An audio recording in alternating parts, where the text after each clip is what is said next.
Occupant la 3e place dans l'Union européenne, la forêt française couvre plus du quart de la surface du pays et contrairement à des idées reçues, sa superficie augmente régulièrement depuis plus d'un siècle.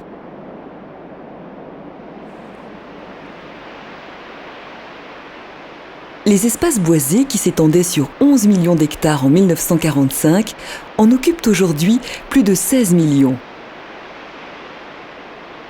À la différence des forêts nordiques, les forêts françaises comptent plus de feuillus, chênes-hêtres, que de résineux et présentent un aspect très diversifié avec un grand nombre d'espèces différentes. Les forêts de plaine, réparties dans de nombreuses régions, s'étendent le plus souvent sur des sols pauvres, généralement peu favorables à la culture.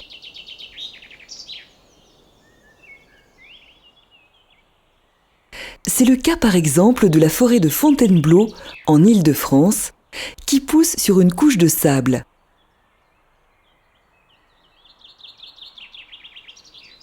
Les chênes occupent une place de choix dans de nombreuses forêts, arbres mythiques qui atteignent l'âge adulte vers 150 ans et qui peuvent vivre très vieux, parfois plus de 1000 ans.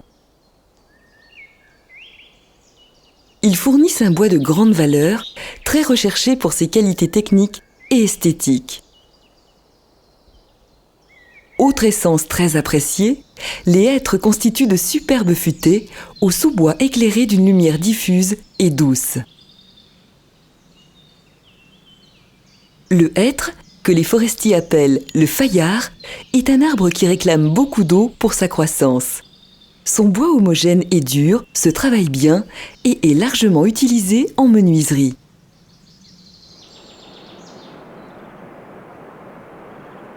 Dans les forêts de montagne, Vosges, Jura ou Alpes, prédominent les résineux, et en particulier les sapins et les épicéas. Ils forment des futaies denses et sombres. Ils poussent beaucoup plus vite que les feuillus et fournissent du bois de gros œuvre et de charpente, ainsi qu'une grande partie de la matière première des panneaux d'agglomérés et de la pâte à papier.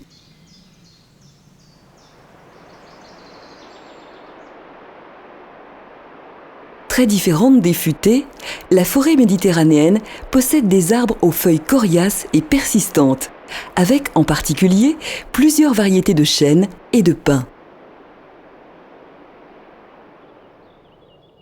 Forêts volontairement plantées par l'homme, l'épinède, et en particulier celle des Landes, aident à la reconquête et à l'enrichissement d'une région au sol très pauvre.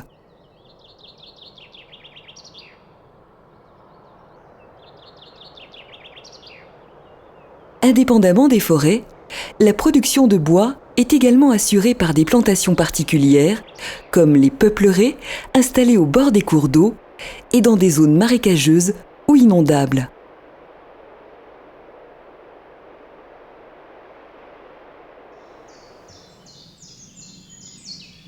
Les forêts sont entretenues depuis des siècles, à la fois pour garantir la qualité du milieu naturel et pour permettre une production utile de bois pour les différentes industries. La plupart sont travaillées en futaies, aux troncs droits et verticaux, suffisamment espacés pour laisser la place au développement d'une large frondaison au sommet de l'arbre.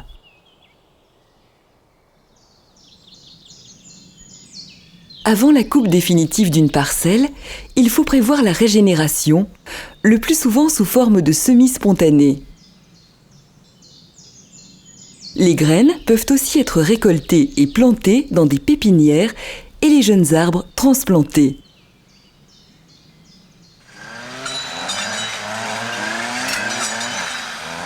Une parcelle en régénérescence nécessite un entretien important, en dégageant la végétation concurrente et en privilégiant les jeunes arbres appelés à se développer. C'est le travail des forestiers.